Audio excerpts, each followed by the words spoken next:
Meiosis, a cinematic. During interphase prior to duplication, the three chromosomes of different traits for each parent separate, along with the alleles they carry. Alleles A and B are carried on the same chromosome, while alleles C and D are both isolated on their own two. On the largest red chromosome, we have a dominant B allele and a recessive A allele. We see the opposite of this on the largest yellow chromosome. These chromosomes are all housed in the diploid cell. These chromosomes also show the law of independent assortment and the law of segregation. We see independent assortment later during the metaphase and segregation during the anaphase.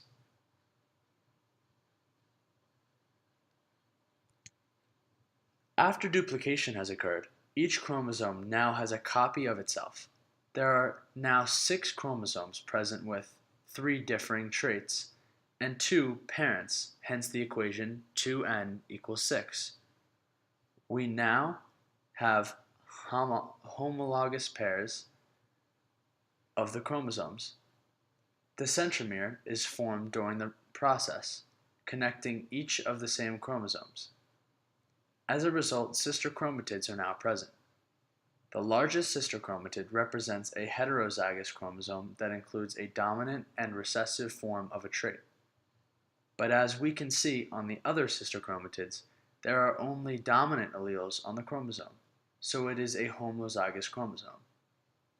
It would also be a homozygous chromosome if there were only recessive alleles.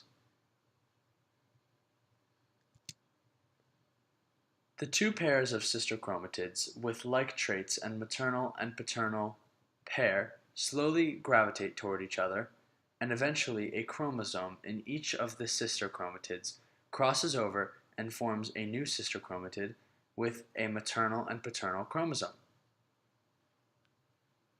During this crossover, genetic material is exchanged.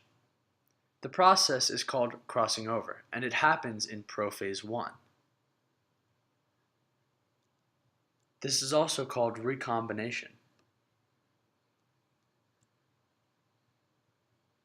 In metaphase 1, there are now homologous pairs of sister chromatids.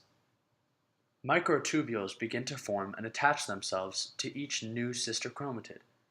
This is in preparation for the next phase of meiosis, anaphase. The microtubules form at the end of each cell so they can pull the sister chromatids to each side of the cell. In anaphase, the sister chromatids are slowly pulled to each side of the cell by the microtubules, and eventually they will get pulled all the way to the opposite sides of the cell, and this happens through the process of telophase.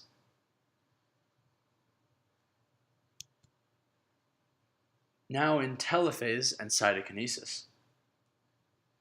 Now that all of the chromosomes are at the sides of the cell, the cell slowly splits into 2, and it becomes 2 different cells. This marks the end of meiosis 1 and the beginning of meiosis 2.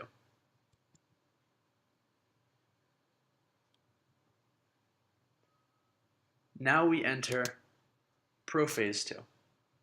At this point, the spindle fibers form, and this also can be seen as the microtubules, and the chromosomes move towards the center.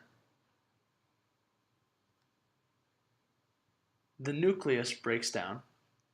The process of the first cell breaking down into 2 is now repeating in each of these cells.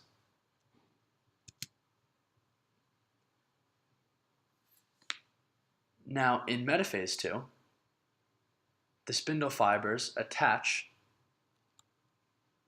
to the chromosomes at the centromere, and double-stranded chromosomes line up and prepare to split the sister chromatids into single chromosomes. Now we enter anaphase 2. Here the chromatids of chromosomes separate, becoming independent. They are being pulled to opposite poles of the cell.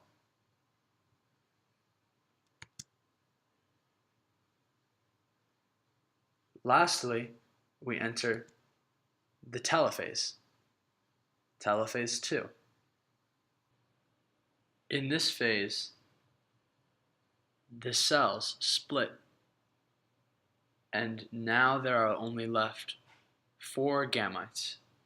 Each gamete has all 4 of the alleles and carries a copy of the 4 traits. We now finish with 4 haploid cells that originated from the original diploid cell.